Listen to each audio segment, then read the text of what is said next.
लक्ष्मीकांत जोशी काकांना आमंत्रित केलेलं आहे. अ, आणि मी नेहमी म्हणत असते की सद्गुरूंची कृपा असली की आपल्या आयुष्यामध्ये चांगली माणसं येत असतात.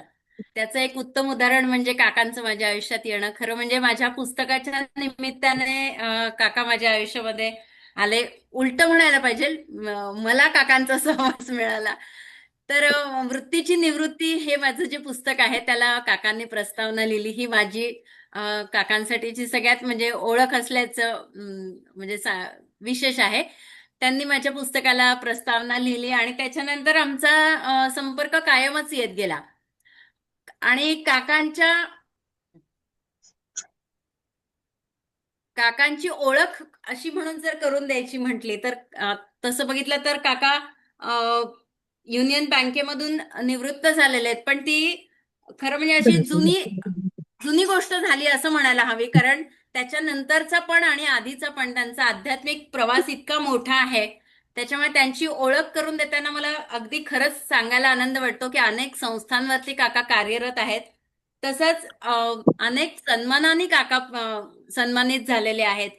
विशेष म्हणजे गेली 100 वर्ष म्हणजे जवळपास त्यांच्या आजोबांपासून अ, गोंदवलेकर महाराजांची त्यांच्या घराण्यावर कृपा आहे. आणि त्याच्यामुळे एक काय आपण म्हणू ब्लेस्ड फॅमिली काकांची आहे. आणि त्यांच्या विविध विषयांवरती जे काका निरूपण करतात ते त्यातनं खरोखरीच खूप शिकायला मिळतं. आणि त्याच्यात महत्वाचे विषय जर सांगायचे म्हटलं तर संत साहित्य हा त्यांचा आवडीचा विषय आहे. शिवाय आद्य शंकराचार्यांवरती बोलणं खरं म्हणजे ऐकणं सुद्धा आपल्यासारख्यांना झेपत नाही. पण काका त्याच्यावरती अतिशय उत्तम निरूपण करत असतात आणि आपल्याला त्यांचं चरित्र आपल्यासमोर उलगडून दाखवत असतात नेहमीच. तसंच त्यांचं रामायण महाभारत विशेष म्हणजे आजचा जो आपला विषय आहे नामस्मरणाचा, ते पण नामस्मरण एक विज्ञान अशा दृष्टिकोनातून काका नामस्मरणाचं महत्व सगळ्यांना पटवून देत असतात. गोंदवलेकर महाराजांच्या मंदिरात गोंदवलेकर महाराजांच्या म्हणजे चरणाशी काका सतत सेवा त्यांची घडत असते. पूर्ण कुटुंबाची सेवा घडत असते. आणि अशा काकांचं आज आपल्याला मार्गदर्शन लाभणार आहे. खूप आपल्याला खरोखरीच आपणही ब्लेस्ड आहोत असं सांगण्यासारखी विशेष गोष्ट आहे. आज खरं म्हणजे मला शक्य नव्हती मीटिंग करणं, कारण मी प्रवासात असल्यामुळे जरा अवघड होतं. पण बहुतेक देवाने मला त्याच्यासाठी आजारी पाडलं. त्याच्यामुळे 2 दिवस आम्ही विश्रांतीला लिलोडला माझ्या दादांकडे थांबलेलो आहोत. ते दोघही जण छान साधक आहेत, त्याच्यामुळे त्यांच्या सहवासात 2 दिवस आम्ही इथे राहिलो आहोत. म्हणून मला पण आज काकांची मीटिंग ऐकण्याचा योग आला. नाहीतर आजची जरा मीटिंग माझ्यासाठी घेणं थोडंसं अवघड होतं. म्हणून मी मानसीवर सोपवलेलं होतं सगळं, मागच्या वेळेस सारखं तुम्हाला माहितीच आहे. तर आता मी काकांना विनंती करते की काका तुम्ही आम्हाला थोडंसं मार्गदर्शन करावं.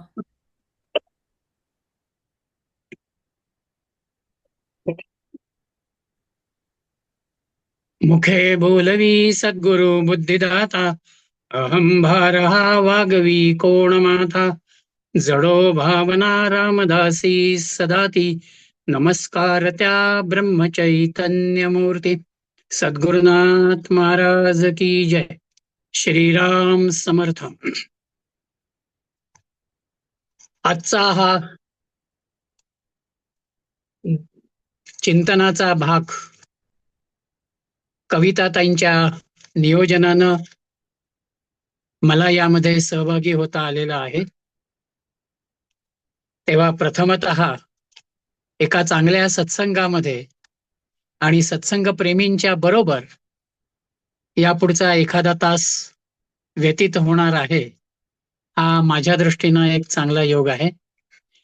आणि दुसरा एक भाग मी असा म्हणेन की रामदास स्वामींचाही उत्सव सुरू झालेला आहे, दासनवमीचा.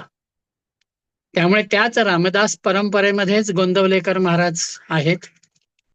त्या रामनामामध्ये महाराजही होते, रामदास स्वामीही अखंडपणानं त्याच नामामध्ये होते.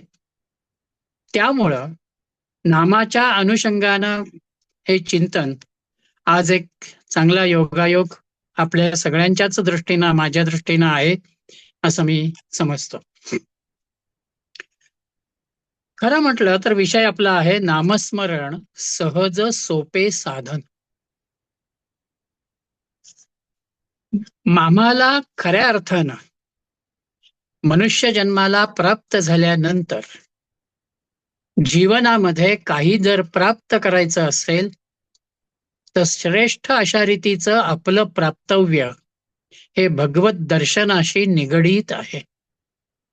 मी मला समजून घेणं, मी मला जाणून घेणं आणि जो भगवंत स्वतः सच्चिदानंद स्वरूप आहे त्याच सच्चिदानंद स्वरूपाची अनुभूती मी घेणं हा भाग ह्या मनुष्य जन्माचा खऱ्या अर्थानं आहे.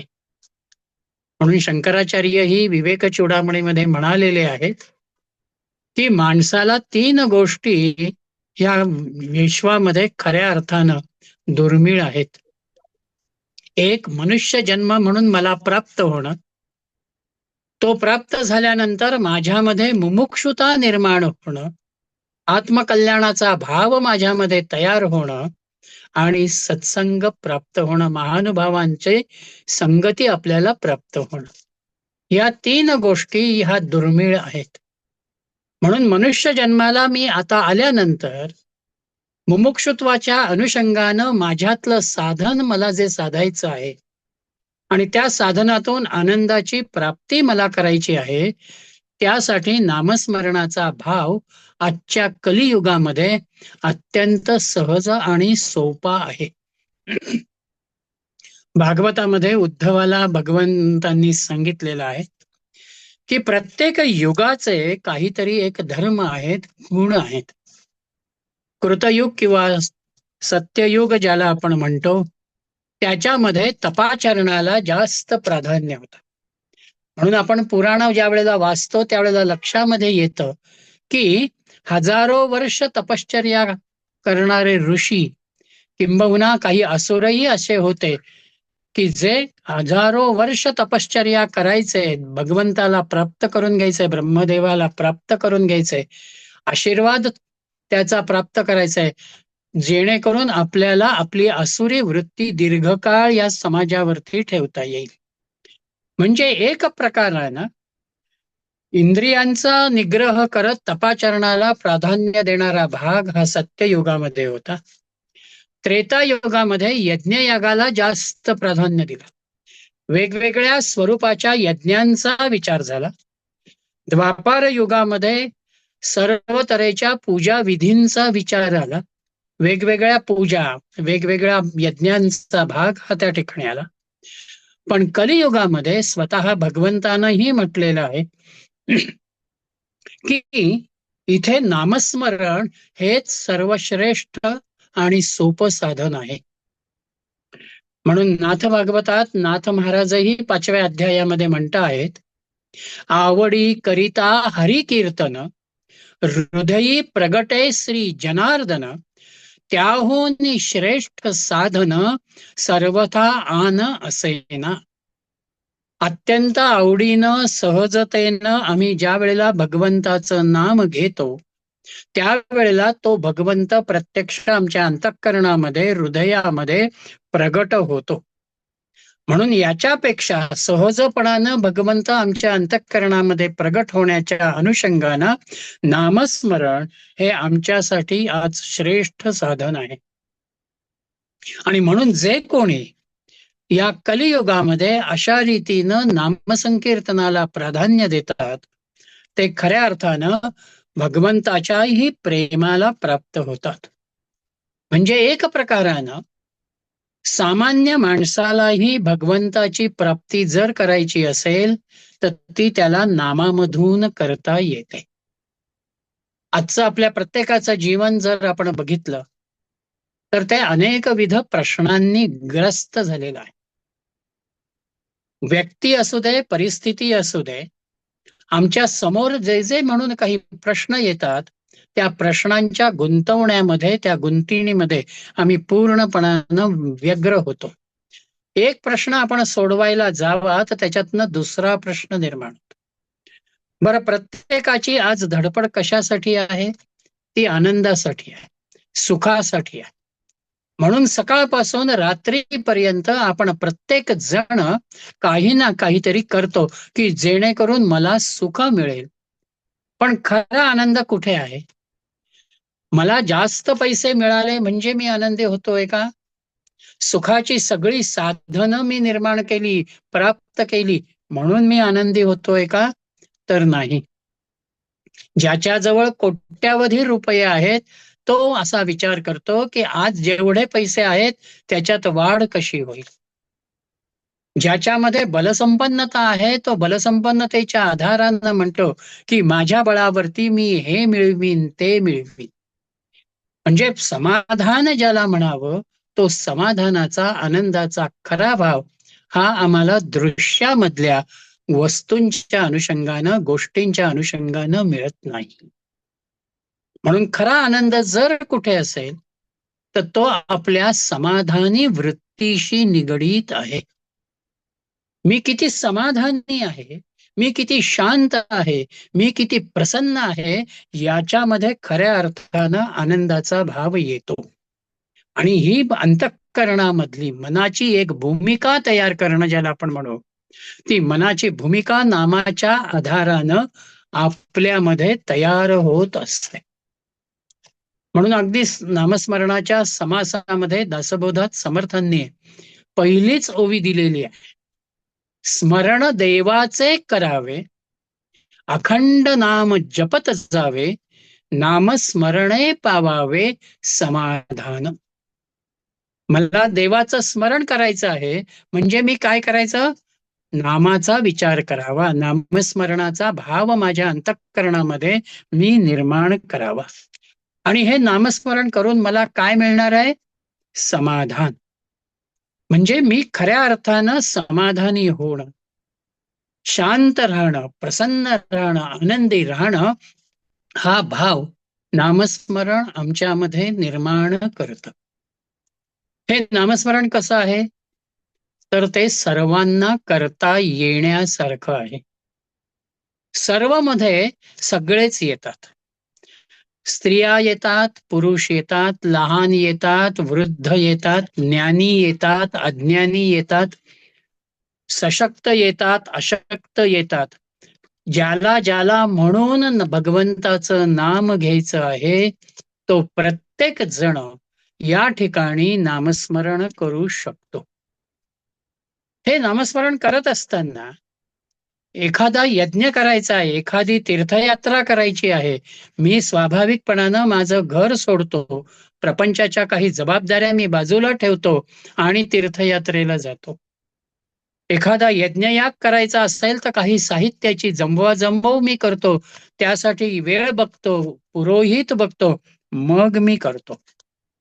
पण नामस्मरण असं आहे की इथे आम्हाला कोणत्याही उपाधीची, कुठल्याही साधनाची आवश्यकता नाही. संतांचं सांगणं आहे, ठाईच बैसोनी करा एक चित्त, आवडी अनंत आळवावा. मी जिथे कुठे असेन त्या ठिकाणी मी बसावं आणि त्याच्यामधूनच मी शांतपणानं आनंदानं त्या भगवंताचं नाम घ्यावं. आपोआप तो भगवंताचं नाम माझ्या जीवनामध्ये आनंद निर्माण करतं. म्हणून आपण आत्ताला ज्या प्रपंचाच्या स्थितीमध्ये आहोत, ती प्रपंचाची स्थिती कुठेही बदल न बदलता, कुठेही तिच्यापासून दूर न जाताना आपण आपल्याच घरामध्ये, आपल्याच प्रपंचामध्ये प्रपंचाची कामं करता करता भगवंताचं नाम घेतो. म्हणून हरिपाठातही माऊलीने म्हटलेलं आहे की असोनी संसारी जिव्हे वेगू करी, वेदशास्त्र उभारी बाह्य सदा. आपला प्रपंच करता करतानाच आपण भगवंताचं नाम घेत या मनुष्य जन्माचं खऱ्या अर्थानं सार्थक म्हणा, कृतार्थता म्हणा, ही प्राप्त करतो. बरं, हे साधन शास्त्रविरुद्ध आहे का? नाही. हे शास्त्र संमत अशा रीतीचं नामाचं साधन आहे. आणि आजवर झालेल्या सगळ्याच संतांनी नामस्मरणामधूनच भगवंताची प्राप्ती करून घेतलेली आहे. म्हणजे साधू संतांनी तो अनुभव घेतला आणि तो आपल्याला त्यांनी या ठिकाणी सांगितला. आणि म्हणून याच्यासाठी व्यवहाराच्या अनुषंगानं विचार करत असताना आपल्याला कोणत्याही स्वरूपाचा खर्च पण नाही. काही वस्तू गोळा करायच्या आहेत, 4 पैसे खर्च करायचे आहेत, असाही विचार इतका नाही, इथे नाही. म्हणून नामस्मरणासारखी अन्य श्रेष्ठ गोष्ट, श्रेष्ठ साधन हे आजच्या कलियुगामध्ये खरोखर नाही. आणि स्वतः भगवंताची ही ग्वाही आहे की नाम घेणाऱ्याच्या जवळ मी असतो. म्हणजे आपण जसजसं नाम घेत जातो तस तस ते नाम देणाऱ्या सद्गुरूंचा भाव म्हणा किंवा त्या प्रत्यक्ष भगवंताचा भाव म्हणा, हा त्याच्या सान्निध्याचा, अस्तित्वाचा भाव आपण त्या ठिकाणी अनुभवतो. मग हे नाम काय करत आहे? नाम माझं बाहेरची परिस्थिती बदलत नाही. प्रपंचाच्या अनुषंगानं असलेल्या परिस्थितीमध्ये नाम काही बदल करतं असं नाही. नाम जर काही बदल करत असेल तर ते माझ्या मनावरती बदल करतो. माझ्या मनाचा तो विकास करतो. माझी दृष्टी बदलणं ज्याला आपण म्हणतो, ती दृष्टी बदलण्याची भूमिका भगवंताचं नाम आमच्यामध्ये त्यातून तयार होतं. नाम 2च अक्षर आहेत. ह्याच अक्षरांना आम्ही उलट केलं तर मना शब्द येतो. म्हणजे माझ्या मनाला बदलवण्याचं कार्य नाम करत. एकाच ठिकाणी एकाच भूमिकेतून नामाचा हा विचार आहे. मग हे नाम घेताना एकदम माझं मन बदलतं का? नाही. जसजसं मी नाम घेत जातो, ते नाम घेत असताना त्याच्या अनुषंगानं असणारा अंतःकरणाचा भाव मी विस्तार करत जातो, शुद्ध करत जातो, तसतसं त्या नाम मनाला बदलण्याचा भाव त्याच्या ठिकाणी येतो. आणि हे नाम केव्हा आलं? जेव्हा परमात्म्यानं सगुण रूप धारण केलं, त्यावेळेला त्याचा नामाचा भाव आला. रामरूप घेतलं, श्रीराम जय राम जय जय राम आमच्या समोर आलं. कृष्ण रूप घेतलं, ओम नमो भगवते वासुदेवाय आमच्या समोर ते नाम आलं. म्हणून नामसाधना ही एका बाजूला आमचं अंतरंग बदलते आणि ते जसजसं अंतरंग बदलत जातं तसतसं आमचं बहिरंगही बदलत जातं. तुलसीदासांचा रामचरितमानसमध्ये दृष्टांत आलेला आहे की उंबरठ्यावरती जर आम्ही दिवा ठेवला तर तो दिवा आतही घरात प्रकाश देतो आणि बाहेरही तो प्रकाश देतो. वैखरीनं आपण ज्या वेळेला हे नाम घेतो भगवंताचं, त्यावेळेला एका बाजूला ते नाम घेता घेताना आमच्या अंतरंगातही बदल होतो आणि बहिरंगातही आमच्या बदल होतो. पहिली भूमिका ही अंतरंगामधल्या बदलाची आहे. अंतरंगाच्या बदलामध्ये जर काही घडत असेल तर आमच्यातल्या दोषांचं, आमच्यामधल्या विकारांचं निराकरण त्या ठिकाणी होतं.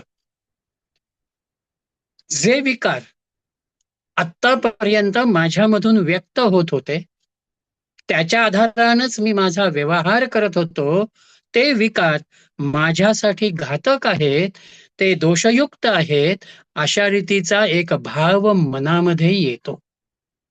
आणि जे अयोग्य आहे, जे माझ्या उपयोगाचं नाही, ज्याच्यामुळे प्रसंगी मला दुःखच अनुभवाला येतं आहे, अशा त्या दोषांच्या, विकारांच्या संदर्भामधली त्यागाची एक भूमिका आमच्यामध्ये निर्माण होते.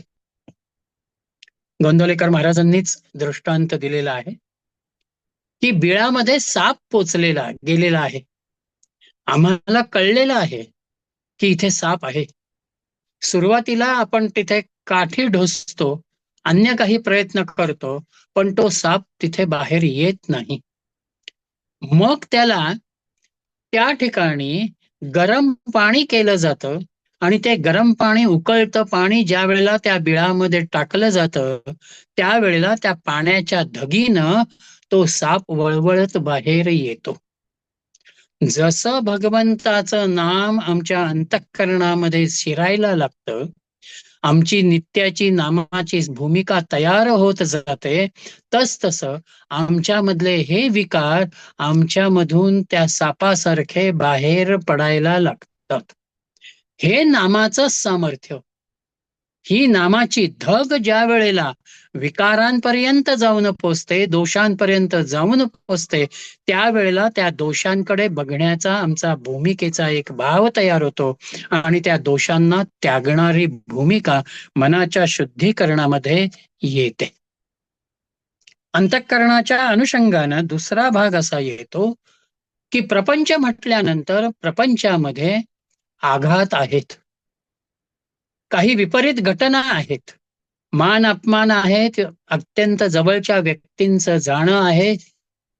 परंतु या सगळ्या परिस्थितीमध्ये मला खूप काही चांगलं प्राप्त झालं म्हणून मी आनंदानं हुरळून गेलो, किंवा अत्यंत दुःखाचा प्रसंग घडला, अपमानाचा प्रसंग घडला म्हणून मी कोलमडून पडलो, असं न होताना दोनही प्रसंगांमध्ये आपली वृत्ती समतोल ठेवण्याचं कार्य नाम करत. भटजी बापूंच्या संदर्भामधला प्रसंग आहे. करता सवरता 28 वर्षाचा मुलगा भटजी बापूंचा गेला. सामान्य माणूस इतका दुःखामध्ये जाऊ शकतो किंवा जातो की अरे आता माझ्या हात सगळंच थांबलं. पण भटजी बापू त्यावेळेला फक्त एकच वाक्य बोललेले आहेत, सोबत चांगली होती.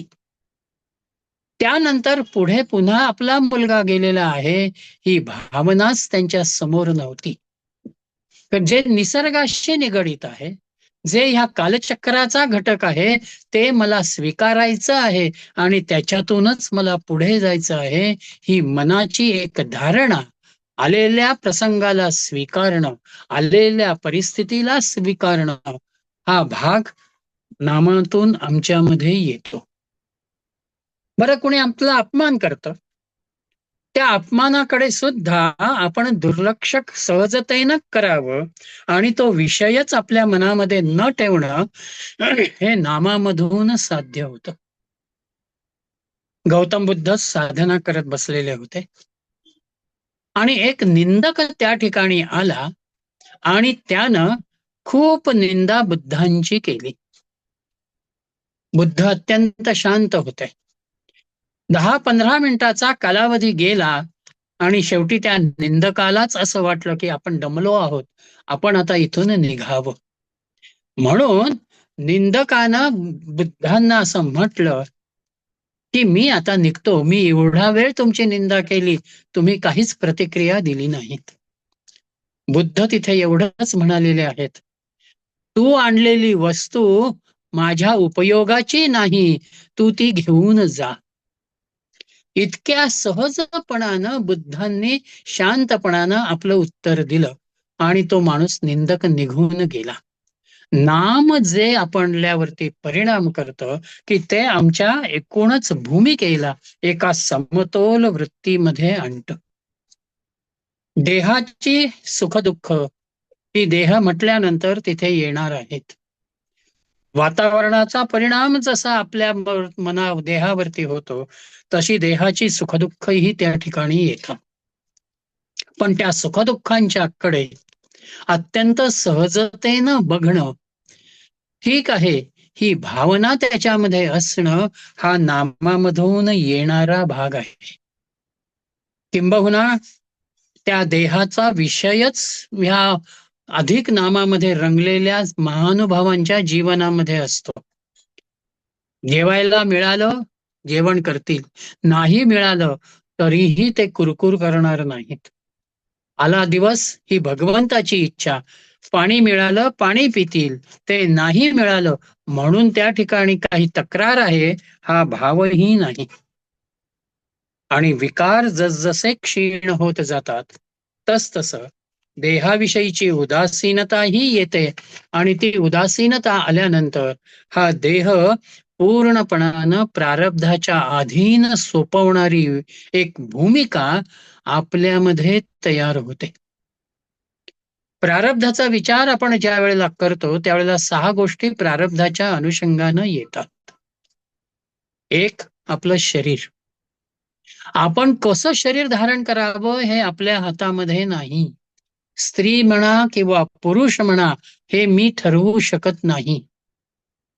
आपल्याला येणारे आई वडिलांपासूनचे सगळे नातेवाईक आपण ठरवू शकत नाही.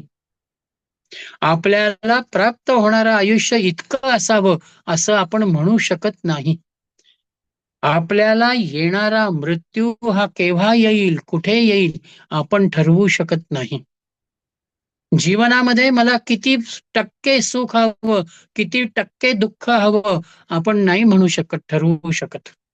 आणि शेवट, ज्याला आम्ही बुद्धिमत्ता बुद्धिमत्ता किंवा हल्लीच्या भाषेमध्ये AI ची करामत आम्ही म्हणायला लागलेलो आहोत, तो आमचा जो मेंदू आहे, हा मेंदू सुद्धा आमच्या स्वाधीन नाही. आम्हाला असं वाटतं की मी खूप वाचन केलं, खूप पुस्तकं वाचली, खूप अभ्यास केला म्हणजे मी फार विद्वान झालो. आपली विद्वत्ता ही एकूण मेंदूच्या कार्यक्षमतेच्या विचारामध्ये अत्यंत कमी असते. किंबहुना आयुष्यभरामध्ये आपण आपला मेंदू पूर्णपणानं वापरतो असं नाही. 40 ते 50% आपला मेंदू वापरला जातो, असं अभ्यासकांचं म्हणणं आहे. म्हणून ज्या गोष्टी माझ्या स्वाधीन नाहीत, त्या गोष्टींवरती मी अधिक विचार न करताना, भगवंता, ही तुझी इच्छा, या भावनेनं मी जीवनाकडे बघावं, हा भाव त्या ठिकाणी नाम आम्हाला देतं. म्हणून खरं म्हटलं तर पत्ते आपण काही वेळेला खेळतो. ते पत्ते खेळत असताना कोणते पत्ते मला यावेत हे माझ्या हातामध्ये नाही. जसं पत्त्याचा कॅट पिसला जाईल आणि खेळायला बसलेल्या लोकांमध्ये ते पत्ते वाटले जातील, त्या अनुषंगानं माझ्या हातात पत्ते येतात. म्हणजे पत्ते कोणते येणार हे मला माहित नाही, पण आलेल्या पत्त्यांमधून डाव जिंकण्याचं कसब मी खेळ खेळताना दाखवतो. म्हणून पत्ते कोणते येणार हे मला माहिती नाही, हे माझं प्रारब्ध आहे. आणि आलेल्या पत्त्यांच्या मधून डाव यशस्वी करणं हा माझा पुरुषार्थ आहे.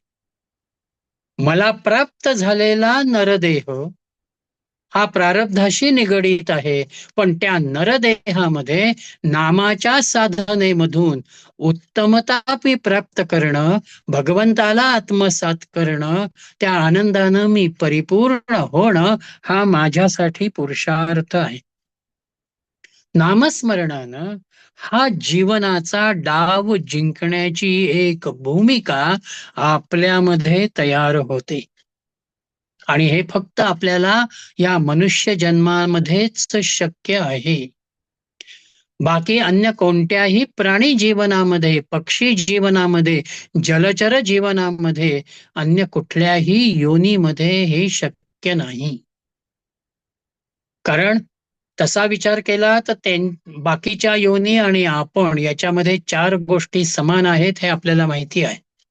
आहार निद्रा भयमैथुनंच, यापेक्षा जीवनाचा विचार अन्य योनींमध्ये नाही. पण आम्हाला भगवंतानी मनबुद्धी दिलेली आहे, त्या मनबुद्धीचा विचार करत आम्हाला त्या ठिकाणी आत्मकल्याणाचा भाव साधायचा आहे. आणि तिथे ती दृष्टी नामस्मरण आम्हाला देतं. आणि त्या नामस्मरणाचे अनेक अनुभव आहेत, पण खऱ्या अर्थानं नामस्मरणाचा सर्वोच्च अनुभव जर आपल्याला येत असेल, तर तो अनुभव म्हणजे चिदानंद रूप शिवोहम शिवोहम. मी शिवस्वरूप आहे, मी सच्चिदानंद स्वरूप आहे, ही भावना नामस्मरणामधून येते. म्हणून नामस्मरण देहाला आणि मनाला शुद्ध करतं. एकदा अंतरंगामधल्या विकारांना जर शुद्धता प्राप्त होत गेली, की आपोआप आमचा बहिरंगाचा व्यवहारही सहजच होत जातो. तोही अनेकांशी प्रेमानं राहणं, सगळ्यांच्या मध्ये भगवत भाव बघणं, कोणाचंही अंतःकरण न दुखावणं ही भूमिका बहिरंगाच्या व्यवहारामध्ये आपल्यामध्ये येते. म्हणून अंतरंगामधून बहिरंग म्हणजेच देहही शुद्ध होतो आणि मनही शुद्ध होतं. म्हणून नाम घेण्याला आपण प्रारंभ करतो. तो प्रारंभ केल्यानंतर नाम घेण्याची एक सवय आपल्याला लागते. मी ठराविक वेळी नाम घेईन, ठराविक संख्येनं मी नाम घेईन, अशा रीतीचा एक भाव साधनेच्या अनुषंगानं, नामसाधनेच्या अनुषंगानं आपल्यामध्ये येतो. मग जसजसं मी नाम घ्यायला लागतो तस तसं त्या नामाचा सहवास आपल्याला घडतो. आपण 4-5 तासाचा प्रवास करतो, काही वेळेला 24 तासाचा प्रवास असतो. प्रवासामध्ये आपल्या आजूबाजूला असणारे जे कोणी पॅसेंजर आहेत त्यांच्याशी आपण त्या प्रवासाच्या काळामध्ये परिचय करून घेतो. त्यांच्याबरोबर जसं का प्रवासाचा वेळ असेल, एकमेकांच्या आवडीनिवडी कशा असतील त्याप्रमाणे आपण बोलत राहतो. म्हणजे प्रवासाच्या 4-5 तासाच्या काळातही आपण इतरांच्या बरोबर एक सहवास निर्माण करतो आणि असलेला आपला वेळ तो प्रवासाचा आपण सहज व्यतीत करतो. जीवनाच्या नामाच्याही अनुषंगानं जसजसा मी नामाचा सहवास करत जातो तस त्या नामाच्या सहवासामधून एक आवड म्हणा, एक प्रेम म्हणा, त्या नामाच्या अनुषंगानं येतो. आणि नामाची आवड एकदा निर्माण झाली, ते नाम मला कुठेतरी प्रसन्नता देत आहे ही भावना निर्माण होत गेली की आपोआप आम्हाला भगवंताच्या अस्तित्वाची जाणीव व्हायला लागते. म्हणजे आवडीमधून एक भाव तयार होतो की परमात्मा माझ्या जवळ आहे, सद्गुरू माझ्या आजूबाजूला आहेत, ही भावना तिथे येते. आणि एकदा ती जाणीव व्हायला लागली, मनाची एक ती भूमिका तयार होत गेली की त्या भावामधूनच एक निष्ठा तयार होते. निष्ठेमध्ये निश्चयाचा भाग आहे. मी निश्चितपणानं हे नाम घेणार, मगच माझी प्रपंचाची कामं करणार, अशा रीतीचा एक मनाचा भाव, मनाचा कल हा तयार व्हायला लागतो. म्हणून माझाच रोज मी एवढं नामस्मरण करीन, त्याच्याशिवाय अन्न ग्रहण करणार नाही, अशी भूमिका ही त्यामध्ये तयार होते. गुरुदेव रानड्यांच्या परंपरेमधले अंबुराव महाराज एक दिवस दुपारच्या वेळेला सगळेच जण प्रसादाला बसलेले. हेही सवयीप्रमाणे त्या ठिकाणी प्रसादाला येऊन बसले. पण पहिला घास घेणार तेवढ्यात त्यांच्या लक्षामध्ये आलं की अरे, आज आपलं साधन अजून पूर्ण झालेलं नाही. ते लगेच म्हणाले, पहिले चाकरी मग भाकरी. पहिल्यांदा माझं असणारं नाम मी पूर्ण करतो आणि मग मी हा प्रसाद ग्रहण करतो. हा भाव जो आहे हा एका निष्ठेशी, निश्चयाशी कुठेतरी निगडीत होतो. आणि याच निष्ठेमधून त्या नामाविषयी, त्या भगवंताविषयी एक अनन्यता आपल्यामध्ये येते. तोच माझा एकमात्र सांभाळ करता आहे, ही भूमिका त्यामधून निर्माण होते. म्हणून भगवत दर्शनाची अनुभूती जी आहे, ही भगवत दर्शनाची अनुभूती जसजसा नामाचा सहवास आपल्यामध्ये घडेल, त्याच्यातून प्रेम वृद्धिंगत होईल, प्रेमातून निष्ठा स्थिर होत जाईल आणि त्या आनंदापर्यंत आम्ही येऊ. म्हणून भगवंत माझ्या जवळ आहे, तोच मला सर्वार्थानं सांभाळतो आहे. किंबहुना जेथे जातो तेथे तू माझा संगाती, चालविषयी हाती धरोनिया, हा भाव त्या नामाच्या नित्य सहवासानं येतो. म्हणून नाम घेताना मला खऱ्या अर्थानं माझं आत्मकल्याण साधायचं ही भूमिका जर मी पक्की केलेली असेल तर रोज निश्चयानं आपण नामस्मरण करावं.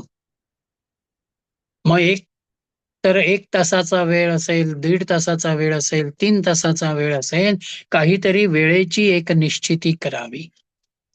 मला 3 तास नामस्मरण करायचं आहे, पण शरीर मला कदाचित साथ देत नसेल, तर मी 1-1 तासाचे 3 टप्पे करावे आणि त्या पद्धतीनं मी नामाला बसावं. किंवा संख्येचं एक परिमाण आपण ठेवावं. अमुक एवढी संख्या मी आज बसल्यानंतर पूर्ण करेन, मग पुढच्या कामांना मी लागेन, अशा रीतीचा भाव नामामध्ये असावा.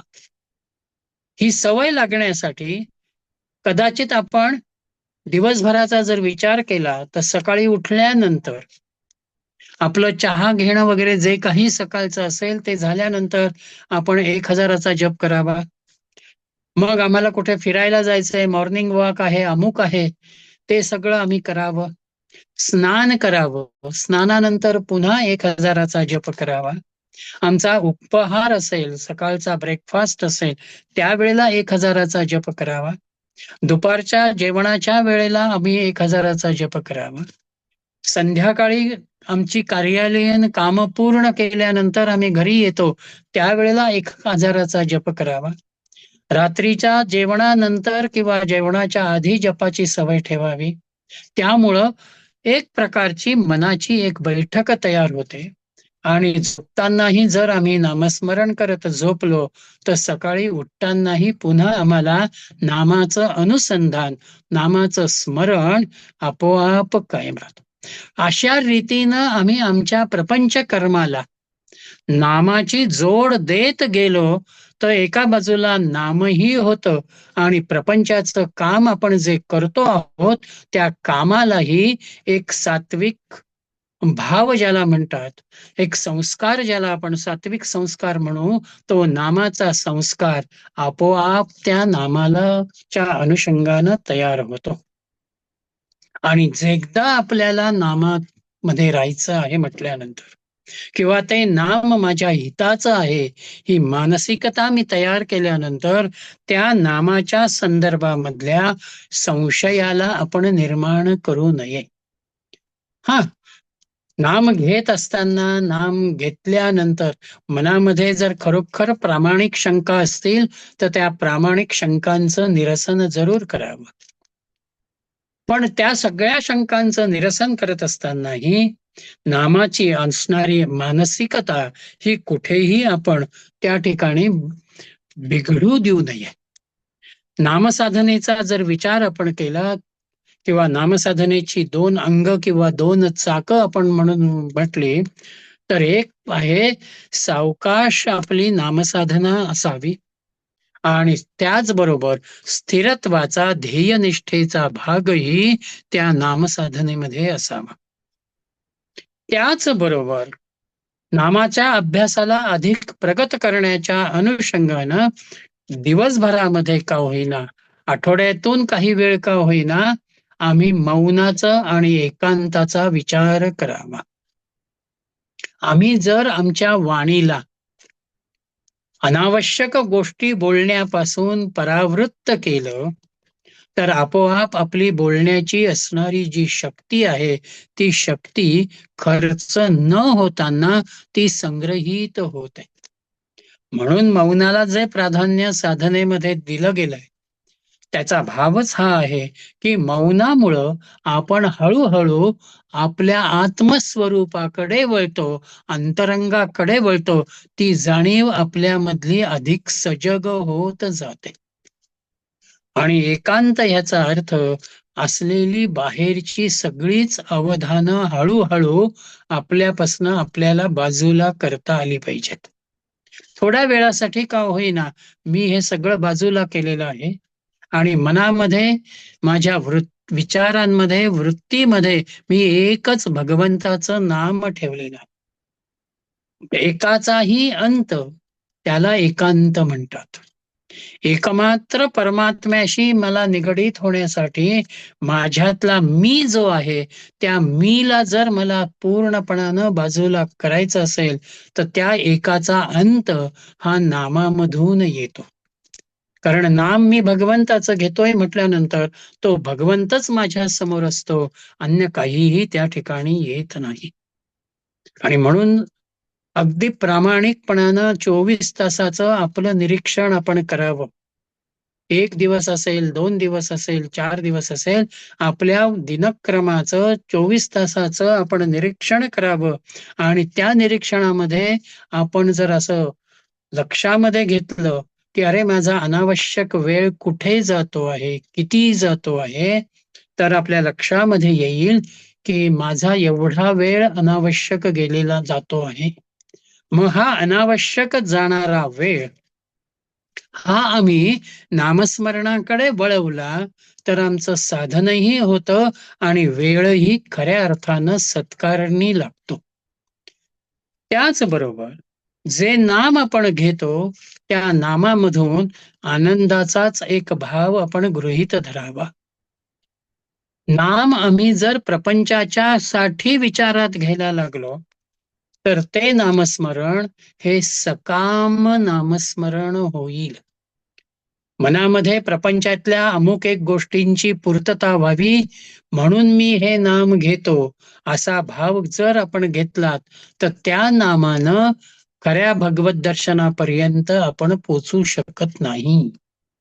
आम्हाला खऱ्या अर्थानं भगवत दर्शनाची अनुभूती घ्यायची असेल तर प्रपंचातल्या उणीवा प्रपंचामध्येच असू द्याव्यात. ही भगवंताची इच्छा आहे की हे माझ्या हिताचं नाही म्हणून त्यानं मला ते दिलेलं नाही, ही मनाची एक धारणा आपण तयार करावी. आणि त्या अनुषंगानं नाम हे खऱ्या अर्थानं निष्काम नाम घ्यावं. गीतेतही भगवंतानं अर्जुनाला उपदेश करताना निष्काम कर्मयोगाचाच उपदेश केला. जे कर्म कर्तव्य या भावनेनं मी जीवनामध्ये करतो ती कर्तव्याचीच भूमिका प्रपंचामध्ये आपली असावी. आणि ते कर्तव्य केल्यानंतर असलेला भाग असलेला वेळ हा केवळ मी माझ्या आत्मोद्धारासाठीच विचारात घेईन. म्हणून नामस्मरणामध्ये सहज सोपी साधना एका बाजूला आपण म्हणत असताना ते नामस्मरण 4 अंगांनी आमच्या समोर येतं. ती 4 अंग कोणती आहेत? एक नामस्मरण, दुसरं सदाचरण,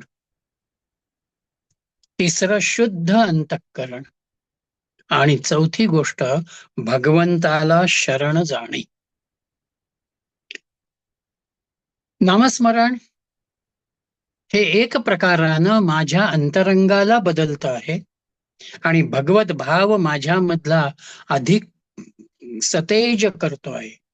ही भूमिका ज्या वेळेला मला पटते आणि मी त्या अनुषंगानं नामामध्ये राहतो त्यावेळेला ते नामस्मरण अधिक चांगल्या रीतीनं आणि तेवढ्याच सहजतेनं पुढे होतं.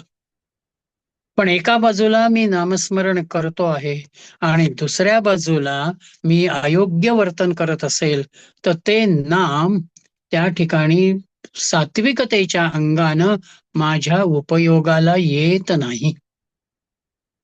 म्हणजे आम्ही वरतून नळ सोडलेली आहे, पाण्याचा नळ उघडा केलेला आहे, पाणी धपाधपा पडतं आहे, पण त्या टाकीला जर कुठे लिकेज निर्माण झालं असेल तर ते पाणी जसं टाकीतलं निघून जातं आणि आम्ही म्हणतो अरे मी इतका वेळ झाला पण नळ चालू ठेवला पण टाकी का भरली नाही. कुठेतरी आयुष्याच्या जीवनाच्या एका टप्प्यावरती आपल्यासमोर हा विचार येईल की अरे मी इतके वर्ष झाले नामस्मरण करतो आहे, मला त्याचा आनंदाचा अनुभव का येत नाही. माझं सदाचरण जर नसेल तर ते नाम तिथे खर्च होत जातं आणि त्या नामाचा खरा अनुभव तुम्हाला येत नाही. आणि सदाचरण जेवढं तुमचं असेल तेवढं आपोआप अंतःकरणही शुद्ध होतं. आम्ही जर मुख में राम बगल में छुरी असा व्यवहार करणार असू तर ते शुद्ध अंतःकरण नाही, ते सदाचरणही नाही. म्हणून माझं अंतःकरण अत्यंत शुद्ध असावं. संपूर्ण समाजानं अत्यंत लहान वयामध्ये ज्ञानेश्वराधिक भावंडांना त्रास दिला. कर्मठतेच्या अंगानं त्यांच्यावरना आई वडिलांना गमवावं लागलं. पण असं असताना सुद्धा त्या समाजाविषयीची कोणतीही विपरीत भूमिका, त्यांच्याविषयीची द्वेषाची भूमिका ही ज्ञानदेवांनी व्यक्त केलेली नाही. ज्ञानेश्वरीच्या 9,000 ओव्या आपण अगदी शांतपणानं बघा. कुठेही ज्ञानदेवांनी त्या समाजाला दोष दिला असं आपल्याला दिसणार नाही. उलट ते शेवटी पसायदानामध्ये म्हणाले, जे खळांची व्यंकटी सांडो तया सत्कर्मे रती वाढो. त्यांच्यातला दुष्टपणा कमी व्हावा आणि सत्कर्माला ते यावेत, हा भाव त्यांनी व्यक्त केला. म्हणून अंतःकरण नामसाधनेमध्ये अत्यंत शुद्ध असावं. आणि ज्या भगवंताचं मी नाम घेतो आहे, ज्या सद्गुरूंनी मला हे नाम दिलेलं आहे, किंवा मी माझ्या आवडीनं ते नाम घेतो आहे, म्हणून त्या भगवंताच्या ठिकाणी शरण जाणारा भाव हा माझ्यामध्ये असणं अत्यंत महत्वाचं आहे. म्हणून गीतेनं विभूतीचा विचार करत असताना नामस्मरणाच्या बाबतीमध्ये भगवंत म्हणालेले आहेत, यज्ञानाम जपयज्ञोस्मी. यज्ञामध्ये खऱ्या अर्थानं श्रेष्ठ यज्ञ कुठला असेल तर तो जपयज्ञ आहे, नामस्मरण आहे. यज्ञ म्हटल्यानंतर आमच्या समोर काय येतं? यज्ञ म्हटल्यानंतर एक समोर यज्ञकुंड आम्ही तयार करतो. त्या ठिकाणी ज्या स्वरूपाचा यज्ञ आहे त्या देवतेला अनुलक्षून तिथे साहित्याची सगळी भूमिका आहे, हवन द्रव्यांची सिद्धता त्या ठिकाणी आहे. आणि तो सगळा यज्ञ संपन्न होताना शेवटी काय मिळतंय, तर एक प्रकारची प्रसन्नता वातावरणामध्ये आम्ही अनुभवतो आहोत. तिथे यजमान असतात, यजमानांचे पत्नी असते, आचार्य त्या ठिकाणी असतात आणि त्या मंत्रांमधून तो यज्ञ सिद्ध होतो. इथे यज्ञानां जप यज्ञोस्मी भगवंत म्हणत असताना भगवंतांच्या समोर जर काही असेल तर आपला हा मनुष्य देह हीच आपली यज्ञवेदी आहे, हेच आपलं यज्ञकुंड आहे. या यज्ञकुंडामध्ये, या देहामध्येच मला भगवंत नामाचं हवन करायचं आहे, त्या आहुती मला समर्पित करायच्या आहेत. तिथे यजमान कोण आहे? माझा आत्मा हाच यजमान आहे आणि नामस्मरणाची मला बुद्धी होणं ही यजमान पत्नी आहे. म्हणून आत्म्याचा आणि बुद्धीचा सहयोग ज्या वेळेला येतो तेव्हाच एक चांगलं कार्य हे तिथे होतं. म्हणून भगवंत नामाचं हवन आम्ही या यज्ञामध्ये करतो. या ठिकाणी त्या हवनाचा स्वीकार प्रत्यक्ष भगवंत करतो आणि त्या हवनातूनच आमच्यामधले विकार जे आहेत ते विकार भस्मीभूत होतात. यज्ञ शांत झाल्यानंतर आम्हाला तिथे विभूती दिसते. राखोंडीचा भाग ज्याला आपण म्हणतो, भस्माचा भाग ज्याला म्हणतो, तो आम्हाला तिथे दिसतो. जी अग्नी प्रज्वलित होतो, एक प्रकारची प्रसन्नता त्या अग्नीच्या दर्शनामध्ये यज्ञात आपल्याला अनुभवायला येते. म्हणून सात्विकतेचं दर्शन आम्हाला या जपयज्ञामध्ये मिळतं आणि अग्नी शांत होतो. ते हवन थांबलं, यज्ञ थांबला की त्या आहुती देणंही थांबतं आणि एकदा आहुती देणं थांबलं की हळूहळू तो अग्नी शांत होतो. नामस्मरणातून आपला हा जीव खऱ्या अर्थानं त्रिविध तापांमधून शांत होतो. ही त्रिविध तापांची मुक्ती ही नामाच्या अनुषंगानं येते. म्हणून नामस्मरणामध्ये नाम आणि शब्द या दोहोंचा विचार येतो. नाम कसं आहे? नाम शब्द रूप आहे आणि शब्द कसा आहे? शब्द ध्वनीशी निगडीत आहे. म्हणून आपण नाम उच्चारल्यानंतर त्या अनुषंगानं ध्वनी येतो. म्हणून शब्द आणि ध्वनी यांचा विचार नामामध्ये येतो. म्हणून आघात ज्याला म्हणतात, तो आघाताचा भाग, त्या स्पंदनांचा भाव नाम घेणाऱ्याला हळूहळू अनुभवता येतो. जर एकाच ठिकाणी प्रदीर्घ काळ नामसाधना झाली तर त्या स्थानावरती सुद्धा त्या नामाची स्पंदनं आपल्याला अनुभवता येतात. आपण सज्जनगडावरती गेलो, गोंदवल्याला गेलो, अन्यत्र सत्पुरुषांच्या स्थानावरती आपण गेलो, आपल्याला तिथे वर्षानुवर्ष चाललेल्या साधनेतून त्या नामामधनं एक वेगळं वातावरण अनुभवायला येतं. म्हणून आम्ही म्हणतो, अरे मी सज्जनगडावरती गेलो, 2 दिवस राहिलो, खूप शांत आणि प्रसन्न वाटलं. ते शांत आणि प्रसन्न अशासाठी वाटलं की तिथे नामाची स्पंदनं काठोकाठ भरलेली आहेत. म्हणून आपल्या वाणीनं आपण नाम उच्चारावं आणि आपल्याच कानांनी ते ऐकावं. म्हणजे माझे डोळे माझ्या समोरच्या भगवंताच्या प्रतिमेकडे आहेत, वाणीनं मी नाम घेतो आहे आणि मी घेत असलेलं नाम माझ्या कानांनी ऐकतो आहे. ही 3 इंद्रिय आम्ही ज्या वेळेला त्या नामाशी निगडीत करतो, त्यावेळेला ते नाम आमच्या बाकीच्या देह व्यवहाराला, देह व्यापाराला आपोआप तिथे केंद्रीभूत करतं. आणि नामस्मरण हे सगळ्याच धर्मामधल्या त्या त्या प्रेषितांनी म्हणा, पुरुषांनी म्हणा किंवा त्या त्या प्रमुखांनी म्हणा, हे सांगितलेलं आहे. सेंट डेनिस नावाच्या पाश्चात्य विचारवंतानं नामसाधनेचा अभ्यास केल्यानंतर असं म्हटलेलं आहे की ईश्वराच्या कृपेनं त्याचं नाम आपल्या मुखामध्ये येतो. इथे आपल्याला वाल्या कोळ्याकडे बघता येईल. वाल्या कोळ्याला नारदांनी उपदेश केल्यानंतर तो सुरुवातीला राम राम म्हणू शकला नाही.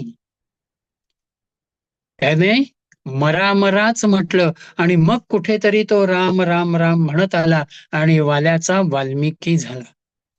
आता अगदी साधा सरळ विचार आहे. राम आणि मरा कुठेही अवघड शब्द नाहीयेत. मग असं असताना वाल्याला त्या ठिकाणी राम का बरं म्हणता आलं नाही? पापाचा म्हणा, प्रपंच विचारांचा म्हणा, एवढा गाढ संस्कार त्याच्या वृत्तीवरती होता की ते सहजपणानं राम तिथून आलंच नाही. म्हणून काही काळ मरा मरा म्हणता म्हणतानाच त्याच्यामधला तो पूर्वसंस्कार पुसत गेला, तो कमी होत गेला आणि पुढे त्या भगवत कृपेनं, नारदांच्या कृपेनं त्याच्यामध्ये ती राम राम वृत्ती निर्माण झाली. म्हणून परमात्म्याचा विचार हा सगळ्यांनीच केलेला आहे. आणि अशा या नामामध्ये आम्हाला ज्ञानयोगही आहे, त्याला हठयोग म्हणावा तो योगही आहे, कर्मयोग म्हणावा तोही आहे आणि भक्तियोग म्हणावा तर तोही आहे. ज्ञानयोग काय आहे? मी नाम कोणाचं घेतो ही जाणीव माझ्यामध्ये जागी आहे, म्हणून ते ज्ञान तिथे आहे. आणि ते नाम घेतल्याने मला काय प्राप्त करायचं आहे हा ध्येयाचा भागही माझ्या समोर स्पष्ट आहे. नामामध्ये हठयोग आहे. म्हणजेच काय आहे तर मी काही काळासाठी बैठक घालून बसतो आहे. शक्य असेल मी मांडी घालेन, मला शक्य नसेल मी खुर्चीवरती बसेन किंवा अन्य एखाद्या साधनाचा आधार घेईन. गुरुदेव रानडे तब्येत बरी नसताना पूर्णपणानं अंथरुणावरती आडव्या परिस्थितीमध्ये नामस्मरण करत असत. म्हणजे नामस्मरण करायला शरीराची अमुक एक अवस्था अपेक्षित आहे असं नाही. कर्मयोग म्हणाल तर आपण नाम घेतो हेच मुळात एक कर्म आहे. आणि भक्ती म्हणजे मी ज्या वेळेला ते नाम प्रेमानं घेतो आहे, भगवंताची प्राप्ती व्हावी हा भाव मनामध्ये मी घेतो आहे सात्विकतेच्या अंगानं, ती भूमिका नामामध्ये आहे. म्हणून आमच्या सगळ्याच संतांनी बहुजन समाजाला भगवंताकडे नेण्यासाठी, भगवंत प्राप्तीचा भाव त्यांच्यामध्ये निर्माण होण्यासाठी नामस्मरणच सांगितलेलं आहे. ज्ञानदेवांची हरिपाठ रचना, एकनाथांचीही हरिपाठ रचना नामाच्या अनुषंगानं आहे. तुकाराम महाराज सकाळी 8ला जे भंडारा डोंगरावरती जात असत आणि संध्याकाळी 4-4:30ला खाली उतरत असत, तो दिवसभराचा भाग हा केवळ एका नामसाधनेमध्ये होता. रामदास स्वामी 12 वर्ष या ठिकाणी नाशिकला जे थांबले राहिले टाकळीमध्ये, नामसाधनाच त्यांनी त्या ठिकाणी केली. म्हणून संतांच्या समग्र जीवनामध्ये नाम हाच त्यांच्या साधनेचा भाग आहे. आणि जसजसं आपण हे नामस्मरण करत जातो, तसतसं ते नाम आतमध्ये स्थिर होत जातं. आणि एकदा हे नाम स्थिर होत गेलं की ते आपोआप आपल्या समग्र जीवनाला, आपल्या पेशींना ते व्यापून जातं. जबलपूरच्या जवळ भेडा गाठावरती एक तरुण महात्मा, अगदी 30-35 मधला, पडलेला होता. त्या नर्मदेकडे स्नानासाठी ऋषिकेशचे महामंडलेश्वर स्वामी चैतन्यगिरी हे जात होते. आणि जाता जाताना त्यांनी त्या तरुणाकडे बघितलं आणि त्याच्या जवळ जात ते असं म्हणाले की, अरे एवढा तू तरुण आहेस आणि इथे तू पडून का आहेस? त्यानं स्वामींना असं म्हटलं की आपण जवळ या.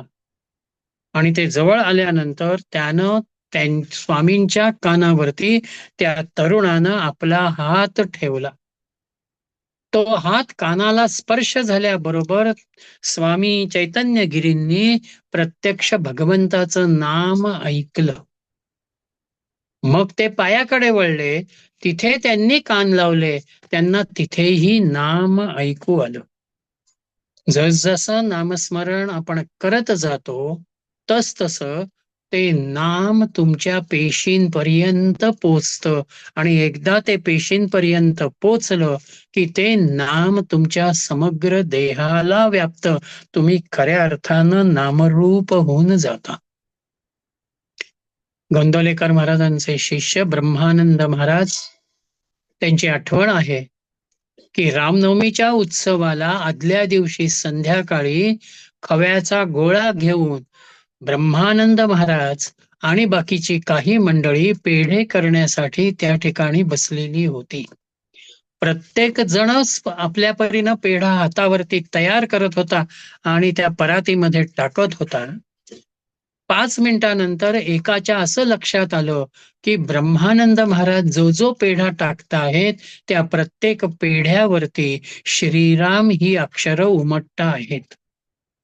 हे जे आहे, हे केवळ एका नामाशी निगडीत असलेलं आणि नामानं सर्वांग व्यापून जाणं या भूमिकेशी आहे. आणखीन एक अनुभव असा आहे की इंदोरमध्येच एक रामबाई म्हणून साधक होऊन गेलेले आहेत.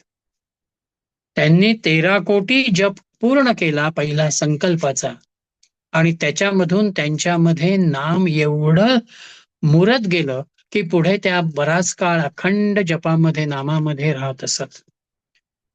त्यांचं वास्तव्य ज्या मंदिरामध्ये होतं, त्या मंदिराच्या ठिकाणी उत्सवाच्या अनुषंगानं मनी ऑर्डरी येत असत त्या काळामध्ये. आणि या सगळ्या घटना गेल्या 100-150 वर्षामधल्याच आहेत, की फार पूर्वीतल्या आहेत असं नाही.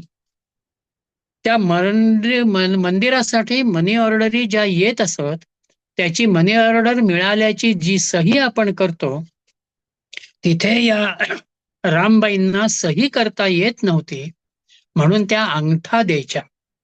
आणि तो अंगठा देत असल्या कारणानं तो अंगठा दिल्यानंतर त्या अंगठ्यामध्ये श्रीराम अशी नावं यायची. हा भाव नामस्मरणामध्ये जेवढे आपण रंगून जातो, तेवढा भाव हा आपला त्या ठिकाणी येतो. आणि म्हणून नामस्मरण करताना कदाचित सुरुवातीला आम्हाला 15 मिनिटानंतर, 20 मिनिटानंतर कंटाळल्यासारखं वाटेल. 2-4 माळा होतात, 5 माळा होतात आणि पुरे किंवा डुलकी येणं ज्याला आपण म्हणतो, तो भाग त्या ठिकाणी येऊ शकतो. पुढला भाग, तरीही नाम ज्या वेळेला आपल्यामध्ये चालू राहतं, त्यावेळेला नको ते विचार आपल्यामध्ये सातत्यानं येतात. आणि मग आपलं लक्ष विचलित व्हायला सुरुवात होते. पण तरीही आपण नामस्मरण चालू ठेवलं की आपोआप त्या नामाची आवड आपल्यामध्ये निर्माण होते आणि मग आपण त्या नामस्मरणामध्ये खऱ्या अर्थानं पुढे जातो. म्हणून थोडक्यामध्ये जर बोलायचं झालं, नामस्मरण सुलभ साधना, सहज साधना या अनुषंगानं, तर नामस्मरण ही निरुपद्रवी कृती आहे. कुठलाही कोणाला त्रास न देता, कुणालाही त्रास न होताना आपण आपलं नामस्मरण करतो. अनावश्यक गोष्टींना केवळ एका नामानं आवर घातला जातो. गरीबातला गरीब सुद्धा मगाशी मी म्हटलं तसं नाम घेऊ शकतो. एकमेकांच्या मध्ये संवाद साधणं, तो सुसंवाद असणं, हे नामाचा प्रभाव होतो. जीवनाची एक यथार्थ दृष्टी येते. आणि आज ज्या तणावाकडे समाज आहे, कुठल्या कुठल्या छोट्या छोट्या गोष्टींमधून आम्ही आत्महत्येला प्रवृत्त होतो आहोत, अस्वस्थ होतो आहोत, विपरीत कृतीकडे आम्ही वळतो आहोत. त्या सगळ्या तणावाला, विपरीत कृतींना विराम देणार एक विवेकी बुद्धी ज्याला म्हणावं, ती विवेकी बुद्धी ही नामामधून येते. आणि भगवंताचं नाम घेणं म्हणजे एक प्रकारानं परमात्म्याविषयीची कृतज्ञता व्यक्त करणं. त्याच्याच चैतन्यमय अस्तित्वामुळं आज मी आलेलो आहे, मी कार्य करतो आहे. तोच चैतन्य, तेच चैतन्याचा भाव हा मी माझ्यामध्ये कृतज्ञतेच्या अनुषंगानं व्यक्त करावा, यासाठी नाम आहे. आणि म्हणून नामस्मरण करणारी व्यक्ती अयोग्य कृतींकडे कधी वळत नाही. तिच्यातला विवेक हा अत्यंत व्यवस्थित असतो. आजच्या विज्ञानानं आमच्या समोर अनेक सुखाची साधनं निर्माण केलेली आहेत, परंतु आम्ही त्याच्यामध्ये सुखी आहोत असं नाही. किंबहुना विज्ञान आम्हाला शाश्वत सुख देत नाही. नाम मात्र आमच्या अंतरंगाचा विकास करत आमच्यामध्ये अशा रीतीचा बदल करतो की एक प्रकारची शाश्वत सुखाची भूमिका आमच्यामध्ये येते. या दृश्याकडे, या जगताकडे बघण्याची एक स्वच्छ भूमिका आमच्यामध्ये येते. आणि म्हणूनच संतांचा हरिपाठ असेल, दासबोधामधली नामस्मरण समासाची भूमिका असेल, नामाचं हे समग्र स्वरूप आपल्या समोर या ठिकाणी येतं. मला वाटतं थांबायला हरकत नाही, 9 वाजलेले आहेत. थांबावं असं वाटत नाहीये काका. खूप छान वाटतंय ऐकायला. पूर्ण करा तुम्ही. नाही, तसं म्हणजे मी पूर्णत्वाकडे आलोच होतो. हा. म्हणून नामाचा विचार हा आजच्या कलियुगामध्ये खऱ्या अर्थानं आमच्यासाठी अत्यंत सहज आणि सोपं साधन ज्याला म्हणावं, त्याच्याशी तो निगडीत आहे. एक व्यापक भूमिका तुमच्या दृष्टीची आणि तुमच्या विचारांची एका भगवंत नामानच येईल. व्यापक भूमिका म्हणजेच छोट्या छोट्या गोष्टींमधूनही आमची मनाची होणारी जी अस्वस्थता आहे, ही अस्वस्थता आमची बाजूला होते. सहनशीलता ज्याला आपण म्हणू, तो सहनशीलतेचा भाग, परिस्थितीकडे, प्रसंगांकडे, व्यक्तींकडे बघण्याचा दृष्टिकोन हा एक प्रकारानं बदलणं, हे नामाचा खरं भाग आहे. म्हणून आपल्याला जिथपर्यंत आवड आहे, कदाचित आपण श्रवणाला जातो, कथा कीर्तनाला जातो, भागवतासारख्या कथांना आपण जातो, तिथल्या एका वातावरणामुळे असेल, आम्हाला भगवंताचं नाम घ्यावं असं वाटायला लागतं. आणि ते वाटायला लागल्यानंतर आम्ही नाम घ्यायला लागतो. आणि ते जसजसं आम्ही नाम घेत जातो, तसतसं त्या नामामधूनच कुठेतरी सद्गुरूंपर्यंत आम्ही पोचतो. आणि मग कदाचित सद्गुरू आमच्यापर्यंत येतात, आम्ही सद्गुरूंपर्यंत जातो. त्याच्यामधून त्या नामाला अजून एक चांगला परिसस्पर्श ज्याला म्हणावा, तो परिसस्पर्श आमच्या नामसाधनेला होतो. म्हणून स्वतःहून नाम घेण्यामध्ये अयोग्य नाही, पण गुरूंनी जर आपल्याला नाम दिलं तर गुरूंची नामशक्ती ही आपल्यामध्ये संक्रमित होते आणि अधिक एक चांगलं वळण ज्याला म्हणावं ते आपल्या नामसाधनेला लागतं. मी तुला नाम दिलेलं आहे, आता तुझी जबाबदारी माझ्याकडे आहे, हा भाव सद्गुरूंच्या अंतःकरणामध्ये येतो आणि आपल्या जीवनाची सूत्र ही खऱ्या अर्थानं त्या सद्गुरूंच्या स्वाधीन होतात. भगवंतानं अर्जुनाला आणि दुर्योधनाला एकच सांगितलं की माझं सैन्य हवं असेल, मी तुम्हाला सैन्य देतो. मी हवा असेल तर मी तुमच्याकडे येतो, पण मी आलो तर मी मात्र तुम्हाला युद्धाच्या बाबतीमध्ये काहीही बोलणार नाही. अर्जुनाचा भाव हा होता की कृष्ण आपल्या बाजूला असला पाहिजे, भले तो युद्ध न करू दे, पण तो असणं हा आपल्यासाठी महत्वाचं आहे. म्हणून अर्जुनानं कृष्णाला आपल्याकडे घेतलं. दुर्योधनाला ते कृष्ण नकोच होता. त्याचा भाग होता लौकिकाशी निगडीत, दृश्याशी निगडीत. म्हणून एक प्रकारानं कृष्णाला वगळून त्या ठिकाणी दुर्योधनानं 18 अक्षौणी सैन्य हे त्या ठिकाणी घेतलं. पण शेवटी अनुभव काय आला? कृष्ण हा पाठीराखा होता, म्हणूनच अर्जुन त्या ठिकाणी युद्धावरती पूर्णपणानं यशस्वी झाला. म्हणून कृष्ण पाठीराखा असणं, भगवंत आपला पाठीराखा असणं ही जीवनाची आपली खऱ्या अर्थानं भूमिका आहे. आणि त्याच अनुषंगानं नामाचं साधन हे आमच्यासाठी तेवढंच महत्वाचं आहे. लहान वयामध्ये 5-6 वर्षाच्या ध्रुवानं भगवंत नाम घेतलेलं आहे. प्रल्हादानं भगवंताचं नाम घेतलेलं आहे. आणि ज्याला ज्ञानी भक्त म्हणावा अशा उद्धवानं ही नाम घेतलेलं आहे.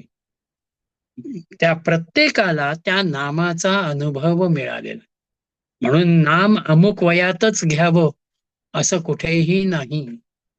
ज्या क्षणी तुम्हाला असं वाटतं की नाम घ्यावं, त्या क्षणी आपण त्या नामाचा हात धरावा आणि तो हात धरून आपण नामामध्ये राहावं. जो जो कोणी नामामध्ये राहतो तो या जीवनामध्ये खऱ्या अर्थानं आनंदी होतो, समाधानी होतो आणि कृतार्थ होतो. म्हणून नामस्मरण हे आपल्यासाठी महत्वाचं आहे. आणि जीवनामध्ये तीच खऱ्या अर्थानं आपलं कर्तव्य आहे, ही भावना या नामसाधनेमध्ये आहे. बोलावं तेवढं खूप आहे. केवळ एकच सेशन नामस्मरणासाठी पुरेसं आहे असं नाही. नामामधनं विकार आमचे कसे कमी होत जातात, कमी होत जाणाऱ्या विकारांच्या अनुषंगानं येणाऱ्या अनुभूतीचा भाग काय आहे, आणि ते नाम अंतरंगामध्ये स्थिर झाल्यानंतर अंतरंगाचा आणि बहिरंगाचा व्यवहार कसा आहे, हे अनेक कंगोरे ह्या नामसाधनेमध्ये आहे. आज नाम सुलभ व्हावं, ते घेतलं जावं, या अनुषंगानं एका प्राथमिक टप्प्यावरती आपल्याशी चिंतन करण्याचा, साधण्याचा प्रयत्न केलेला आहे. कविताताईंच्या प्रयत्नांमुळे आणि संपर्कामुळं हे शक्य झालेलं आहे. यानंतर सद्गुरूंच्या कृपेनं आणि भगवंताच्या इच्छेनं पुन्हा कधी याच विषयाला अनुलक्षून काही चिंतन करता आलं तर आपण जरूर करू. आज आपण सर्वजण या मीटिंग मध्ये जे सहभागी झालात त्या सर्वांच्या विषयी अत्यंत आनंद मी व्यक्त करतो. भगवंत प्रत्येकामध्ये आहे, तो तुमच्यातही आहे. म्हणून तुमच्यामधल्या भगवंताला श्रद्धेय वंदन करतो आणि वाणीला विराम देतो. जय जय रघुवीर समर्थ. खूप छान वाटलं काका.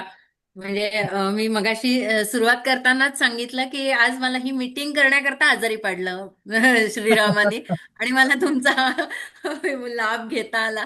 खरोखरच खूप छान वाटलं मला. त्यातलं तुम्ही जे मुख्य सांगितलं की आत्मा आणि बुद्धी, तर ते यजमान आणि यजमान पत्नी, हे फार सुरेख वाटलं ऐकायला.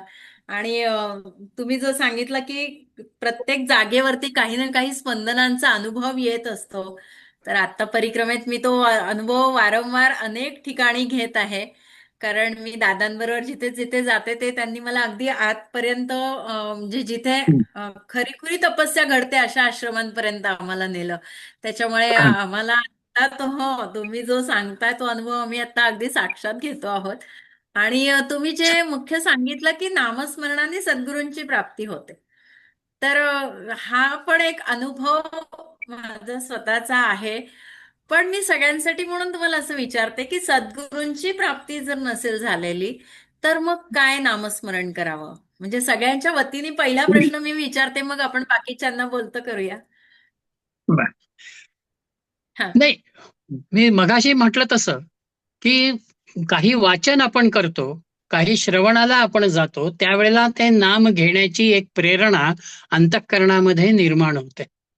ती प्रेरणा निर्माण झाल्यानंतर आपल्याला ज्या देवतेच्या अनुषंगानं नाम आवडतं आहे ते नाम आपण घ्यायला हरकत नाही. ते जसजसं आपण नाम घेत जातो ते नाम तुमच्यामध्ये एक सात्विकता निर्माण करतं. आणि ती सात्विकता जसजशी वाढत जाते तसतसं मगाशी मी म्हटलं तसं एक तर तुम्ही सद्गुरूंपर्यंत पोहोचता किंवा सद्गुरूच तुमच्यापर्यंत येतात. की अरे मला ह्याच्यापर्यंत गेलं पाहिजे, आता ह्याला मार्गावरती मला पुढे व्यवस्थित न्यायचं आहे, हा भाग तिथे आहे. म्हणून नाम सुरुवातीला घ्यावं, ते वाया जात नाही, ते निरुपयोगी होत नाही. तेच नाम तुम्हाला अधिक चांगल्या मार्गावरती पुढे नेतं. धन्यवाद. म्हणजे मला अ, काही दिवसांपूर्वी म्हणा किंवा वर्षांपूर्वी हा खूपच मोठा प्रश्न होता. पण हा अनुभव मी जसं म्हणलं की नाम घेत घेतच सद्गुरूंची प्राप्ती होते. तर हा अनुभव म्हणजे सगळ्यांसाठी म्हणून मी हा प्रश्न विचारला. अजून कोणाला जर काही प्रश्न असला तर सगळ्यांसाठी व्यासपीठ खुलं आहे. आपला आपला प्रश्न कोणीही मांडू शकतं.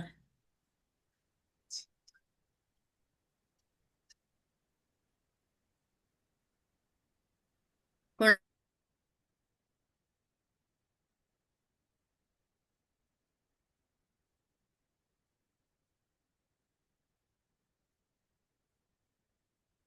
पाकिस्तान टीवी चैनल बिल्कुल उसी तरह हम थे। जैसे एक जमाने में जाफर एक्सप्रेस से वापस जो है काफी आवर्स तक जो है कोई खबर नहीं दी गई। आप लोग ये भी पूछते हैं कि आखिर किस बात को छुपाया जा रहा है।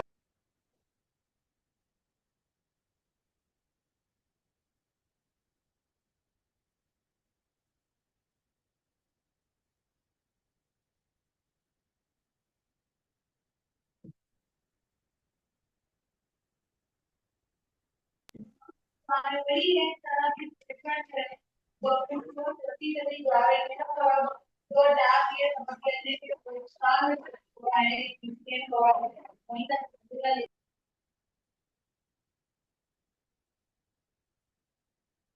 आप जो बोल रहे हैं वो समझ में नहीं आ रहा है. हो हो काका, थोडं रेंजचा प्रॉब्लेम आहे. मी बरंच आतमध्ये आतल्या ठिकाणी आहे. त्याच्यामुळे हा, हा. मध्येच थोडी रेंज कट झाली, त्याच्यामुळे मला पूर्ण सांगता आलं नाही. पण जसं तुम्ही वचन दिलं आम्हाला की आपण परत परत भेटणार आहोत, तर आम्ही खरोखरीच त्याची वाट बघतेय की आपण ह्याच टप्प्यावरती पुढे पुढे जाण्याचा प्रयत्न करूयात. त्याच्यामुळे मी तुम्हाला वारंवार हा त्रास देणार आहे नक्की. आणि तुम्ही आमच्या सगळ्यांसाठी परत येणार आहात याचाही आनंद आहे. तर आज आपण इथे थांबूयात आणि पुन्हा भेटूयात पुढच्या मीटिंगसाठी, जेव्हा आपल्याला नामसाधनेतला पुढचा टप्पा काही आपण प्रस्थापित करूया. तेव्हा आपण पुन्हा एकदा सगळेजण एकत्र भेटूयात. तोवर सगळ्यांची रजा घेते. धन्यवाद.